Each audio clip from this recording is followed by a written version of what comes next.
Right, I don't know if I can be heard. Hold on a second. Think that's it. Right, so I'd like to talk about ReZero, starting life in another world. Um, First impressions, it was very, very good, but when I started it, I got really, really confused about um, Subaru's power because, if you just bear me a second, shortly after being summoned to a new world, Subaru Natsuki and his new female companion are brutally murdered, as you do. There's a lot more to that, I'll discuss it in a minute. What's there to do? But then he awakes to find himself in the same alley with the same thugs, the same girl, and the day begins to repeat. Now, what that is at first he doesn't know what it is. He keeps dying constantly and kind of like jumping back to where he was before he went down the alleyway. Now, he thinks he's like some kind of god or like something's wrong because he thinks he's inside a computer game. Uh, if I remember rightly, that's how he thought about it. But anyway, he give me a minute as well. Right, he basically goes about thinking that there's something really really wrong. Every time he kind of resets, he comes back to the same alleyway as it says, with the same thugs. See, the thing is, everyone in this world prior to episode 1 are like, how the hell do you know about what we're going to do? See, it kind of gives them the upper hand with the thugs in the alleyway because he knows what they're about to do to him, because what they do originally is they beat him up and leave him for dead. But the silver haired lass here, if the loads, for a second.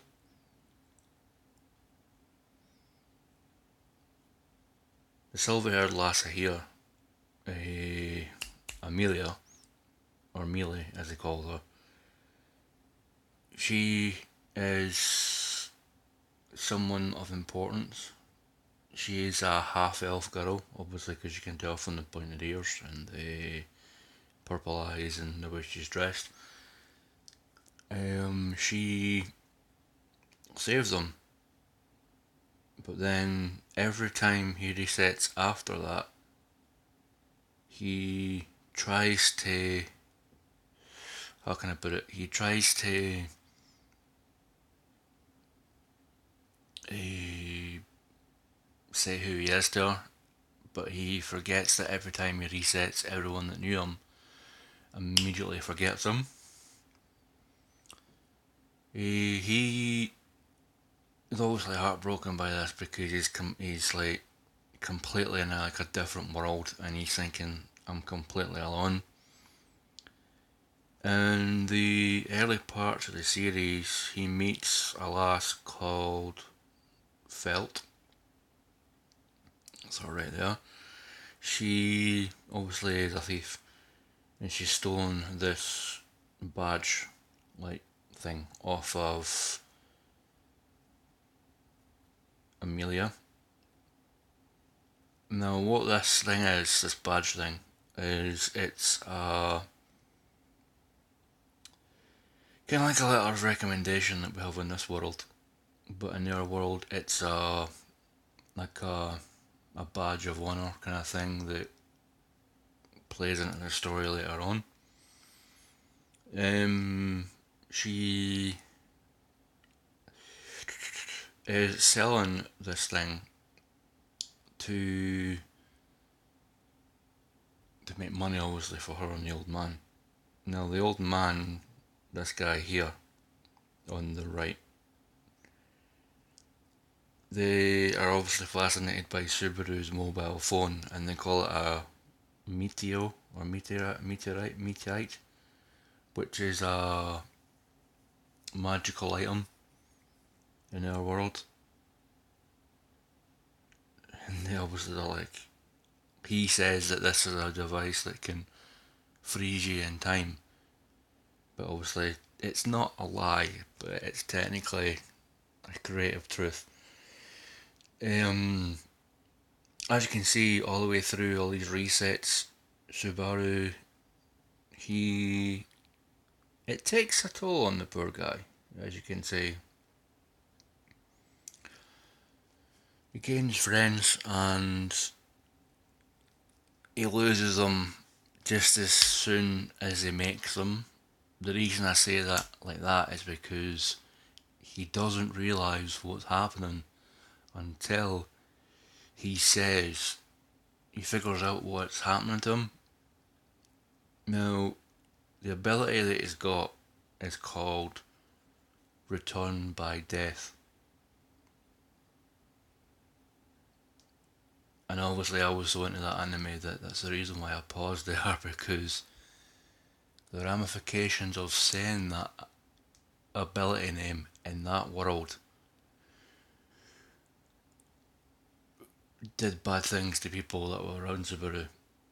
Because he was never able to say what the power was. Well, he was able to in one, like, nearly enough the end of the series, but what that was a weird guy called, I don't think they've got a picture of him here. No. There was a guy called Beetlejuice. I think that's how you pronounce his name. He was one of the seven sin archbishops that worked for the Witch of Envy. Now, the Witch of Envy, she is the person, I'm taking it, that had summoned Subaru to this world to put a curse on him. They say it was a shaman, but I'm thinking that it'll be revealed in Series 2 properly that it was the Witch of Envy that put the curse on him. Because when he tries to say about the power to anybody, there's an unseen hand, which is like a thing only he can see, that wraps around him and grabs onto his heart, literally trying to stop his heart to kill him, to send him back to all the way back. Now through the story, he tries to, was it not say about it because he's feared that it'll fling him right the way back to the very start. But as he learns to use this power, as I call it, he realises that he can use it to his own advantage.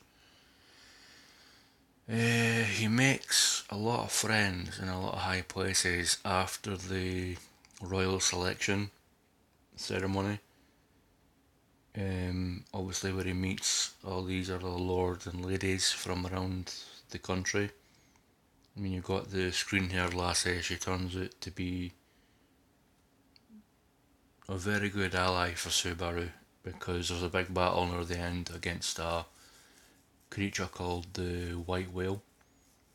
And the White Whale is kind of like a mob boss. Now what they are, or mob beast as they call them, is a creation from, I'm taking it, the Witch of Envy. I think it was properly explained what the mob beasts are and the mob bosses, the big things. But as ever, I'd say that kind of slipped past me, because I was more interested in the relationship blooming between Rem, the blue-haired girl, and Subaru. She basically says to Subaru, basically in a Hinata moment, basically, it's like what she said to Naruto in Naruto Shippuden. She said that she wants to be with Subaru for the rest of his life. Wants to have kids with him, wants to marry him, basically wants to live with him, have kids with him and all that kind of stuff. But he turns around and he goes, thank you. In his own way, he says thank you, but my heart belongs to the silver haired girl called. What was her name again? Amelia, or Amelia as it's called. But she doesn't want to give her name out at the beginning of the story. She just says she's called Satella. Now, Satella is the real name of the Witch of Envy. Yes. And Beetlejuice, he is absolutely kind of obsessed with the sin he represents, which is sloth. And he completely mucks Subaru's head up. And for quite a few episodes near the end of the series. The mind altering mist that the white whale puts out on everyone that's helping Subaru and him makes him think that he, no matter what he does, he'll fail. And gets to the point where it's an alternate reality where he is taken over by Beetlejuice. And he asks for Felix, and Felix the man cat, basically, the furry. He looks like a she, but he's a he. Kind of like Haku from Naruto. He asks Felix to kill him because it'll kill Beetle that's inside him, like possession wise. But because Felix says he won't do it, he says to this arrogant night guy that he befriends, I think he's called, can't remember his name, but when you watch it, you'll see him. He's kind of like a reluctant friend, but this night guy is a spirit art night user thing, where he can use these small balls of magic to fight along with his blade in that, which is pretty cool, if you ask me. This picture right here is from the episode called The Edge of Madness. It's when Beetlejuice is basically in Subaru's head and he basically kills Rem. And because Subaru has a very strong connection to Rem, he basically walks all the way back to the mansion with her in his arms. Kind of romantic, if you ask me.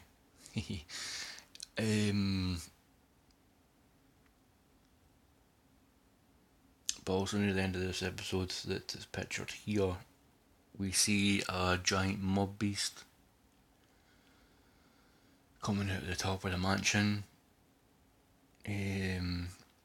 But it turns out that was Puck. Now Puck is, I'll give you a picture of him. Puck, right here.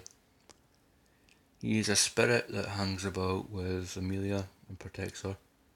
He, in the Edge of Madness episode, he gets so mad that Subaru didn't do anything to save her like he said he would, that he turns into, he basically does what Chopper did in that One Piece episode where he went into like full beast mode and he went huge, massive. So basically Puck grows massive and he just pops his seed out the top of the mansion, out the top of the roof.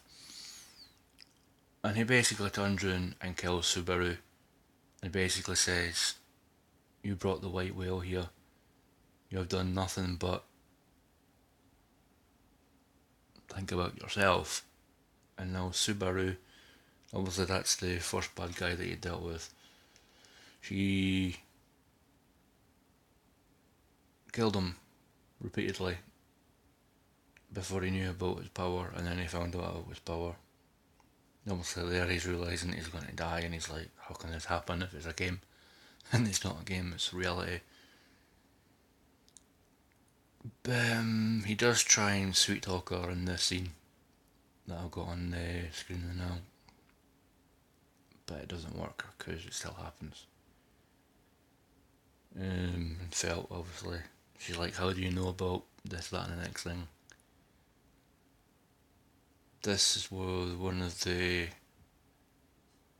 thugs in the alleyway that he meets in the first episode. That's felt. Let's go to camera angle. Obviously, I'm crying. And back to this one. Very good thing that Rem here stood by him to the very end of the series, which is good. Well, the end of series 1. Best girl in my eyes, if you ask me. Even though she's a demon with one horn. It doesn't matter to me. She's still there for him. Obviously, you can see that she is. This is when Rem fights the Beetlejuice guy. And Beetlejuice basically tears her apart like a rag doll. And it's quite graphic, I will warn you guys. It's quite graphic. And obviously you can see the bond between the two of them, between Rem and Subaru. This is the picture. This is the guy I was talking about. That's the spirit user. The wee magic ball things he has. He's the knight that helps Subaru reluctantly near the end of the story. You've got this red-haired lassie that she's kind of the lassie that she's like, do this stuff for me to guys, and then when they go to do it, she kicks them in the face as if to say, you're a dog, get out of my face, douche. As you can tell, that's what she did to Subaru. And I'm like, this is mirroring some girls in real life, some women in real life, and we'll leave it at that. This is when Rem and her sister, older sister Ram, are younger and they are using their powers to chop wood. This is something that the kids in the village gave Subaru. A bit weird, it's a maggot for some reason.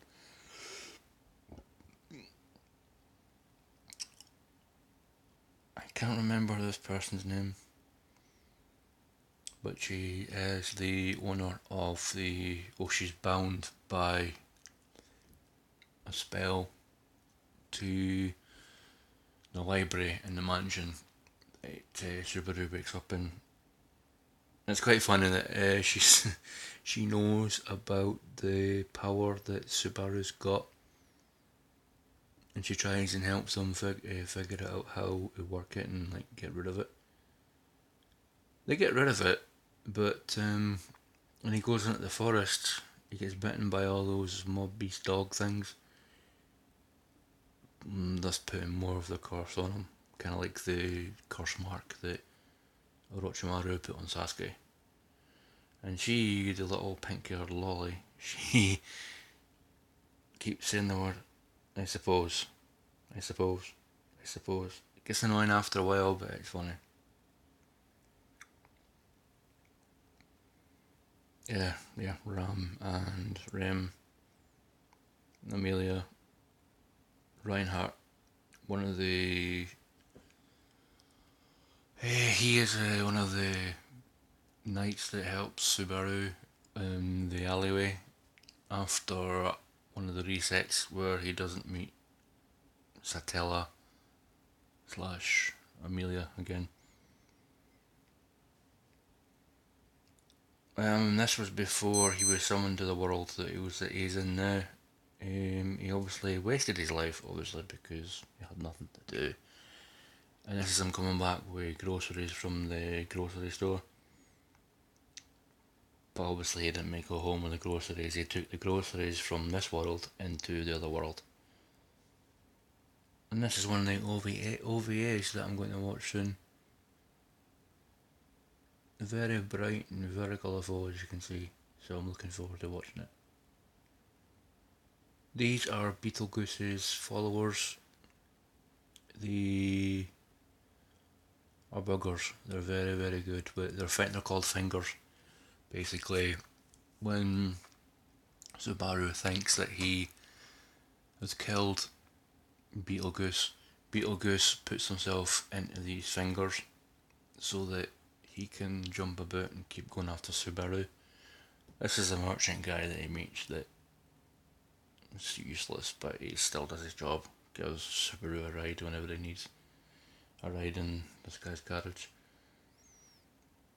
This is the unseen hand that Beetlejuice tries to use on Subaru when he's running away on his ground dragon. Now Subaru's ground dragon is really helpful, really helpful. Yeah, that's quite scary as it looks like big dark hand, big purpley hands that if they grab you they can do some damage. But Subaru manages to get away from them, obviously. This is one of the followers that is one of the people that has the fingers of sloth. I think that's how it was. I think that's the girl, the woman one. Aye, it's the woman one. But because Subaru's made a lot of friends coming back to this point in the series, he is not captured by her for very long. The old guy that he the old guy that he helps kill the white whale helps him. And this is about right. I've just remembered that little lolly's name with the blonde hair and the red. She's called Beatrice. I've just remembered her name. She's the funniest person in this thing. And then you've got Subaru and his small little harem. Rem and Amelia. Let's give that a little save. And there we go. Long story short, very good show. Lots of twists and turns. I will say that it does a lot of curveballs. My review on it, a very good anime if you keep with it. So yeah, I hope you give the anime a chance. And yeah, as you can see, it started on June 24th, 2016. And I only got to it this year. But I'm glad I picked it up. Yep, it's a visual novel, an adventure fiction, an action fiction, and a dark fantasy. And it's also an isekai, which means basically another world. Yeah, and I am looking forward to when the second season comes out, whenever they decide to put that out. And I'm just so glad that they managed to get rid of Beetlejuice, because Beetlejuice was so freaky. Oh, my brain trembles, and he was bending in their weirdest ways and biting his fingers so much that they bled. Oh, it's truly slothful. I felt like turning around when I was watching those episodes and goes, oh, it's truly annoying. I'm just glad they got rid of him when they did. Because what Subaru did was he took the Bible thing, the gospel, that Beetlejuice had on him, spun in the last couple of pages while he was trying to get away from Beetlejuice's spider form. Basically took his own blood. Subaru took some of his own blood and wrote in the last 2 pages something in Japanese, and they showed it to Beetlejuice in spider form. And that set him on fire because he had the little fire spirit that the knight had put on him to help him out, to protect him. So I'm mistaken that Subaru showed that the last 2 pages to Spider Beetlejuice to shock him. Because what Subaru had done before that had happened was he said he let Beetlejuice take him over, and then he went, if you want to see the Witch of Envy so much, then I can return by death. And then it freezes everything, but it takes Beetlejuice into this separate dimension, pocket dimension thing, where Beetlejuice sees the Witch of Envy in her non-corporeal form. And the Witch of Envy just goes douche and kills Beetlejuice in that version, pocket dimension. It's kind of standard though that the big bad guy or bad girl woman that is setting himself up for herself up for the second season will get rid of all of their followers because they disappoint her. But I've read up on what Subaru wrote in that book. What he wrote in that book was the end. That's what shocked Spider Beetlejuice into getting off the back of the carriage. But long story short, near the end of the story, he says to Amelia that he loves her, and she loves it. And she's crying her head out, and she's basically saying, this is the one time that I'm glad that I got a privilege that I actually like. So yeah, that's where it finishes off. Yeah. And no hint towards series 2 obviously, because they're obviously working on it now. And I'm looking forward to what they've got planned for it. But first things first, I'm going to, after this video, look for the first OVA, watch that, wait for the second one to come out and watch that, and then I'll be completely ready for series 2. And when that comes out, I shall do a review of it. Good night, good morning, good evening, and goodbye.